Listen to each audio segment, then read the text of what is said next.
Hey YouTube, what's going on? SciGuy29 coming at you here. This video is going to be a little late to the party, but better late than never, I guess.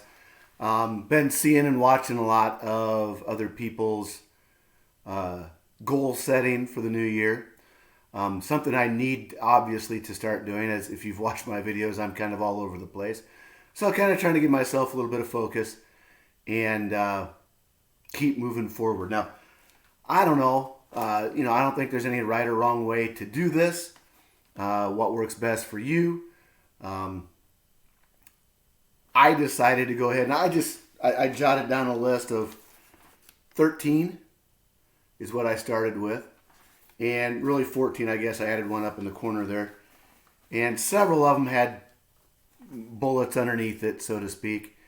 And then I went and I just pared that down uh, to the 7 that I thought would be the most beneficial to me in this new year.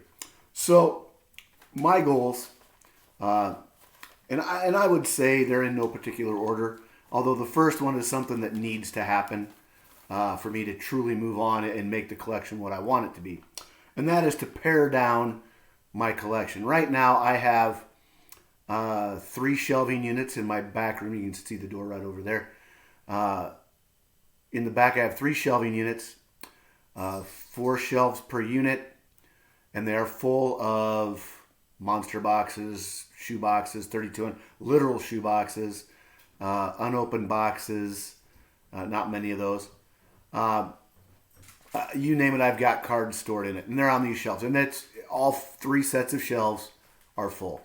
Now, a lot of it is quote unquote junk wax era stuff, because I was living by myself, and that's what I did. I bought a lot of cards, and now I need to find a way to get rid of. Haven't decided the best way to do that, but that is certainly top priority on my list of what I need to do moving forward. Second is to provide more consistent feedback um, to my card collecting.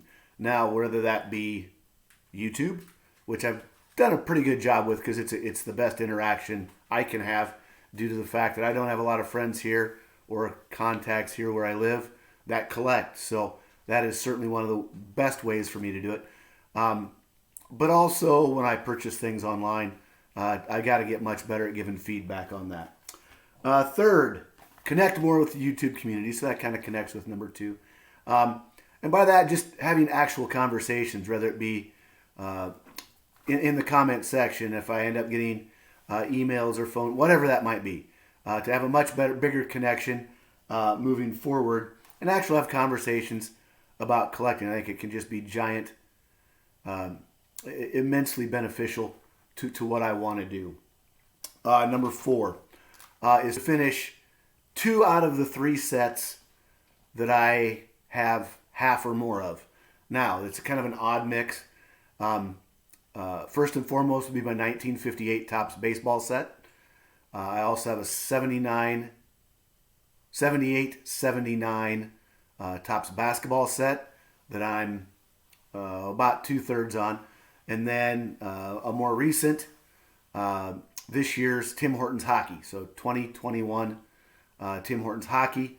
That to complete that is without the team franchise trios, because that's too much of my collecting budget to go there. But to do everything but those cards. So number 5 is to add a new display, either location or case, for my collection. As you can see behind me, I've got lots of things. I'll move this down a little bit. You can kind of see my one cabinet I have right back here. You can see though that I've got right there. Where is it? Right in there. Something just kind of hanging out. Got some of my son's stuff I'm still moving around, sitting in the containers. But you can see I've got a rather large area for my collection. Now it's just a matter of getting it where it all needs to be. The walls are pretty good set. I've got a few things I'd like to change out, especially with my Iowa State stuff. I've got some stuff that I'd like to switch out there, but but I'd like to get another display. Now, I have 3 areas that contain my craft beer, and you can see the dog opening my back room door there. She's very interested whenever I film. I know a lot of you have that situation as well, but I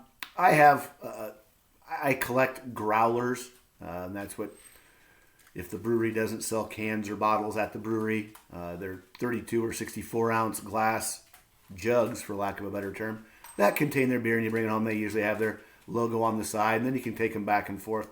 But I'm thinking about putting some of those away and turning a couple of those, or at least one of those, into a new display area if I can't find a display case at the appropriate size for what I really want to use it for.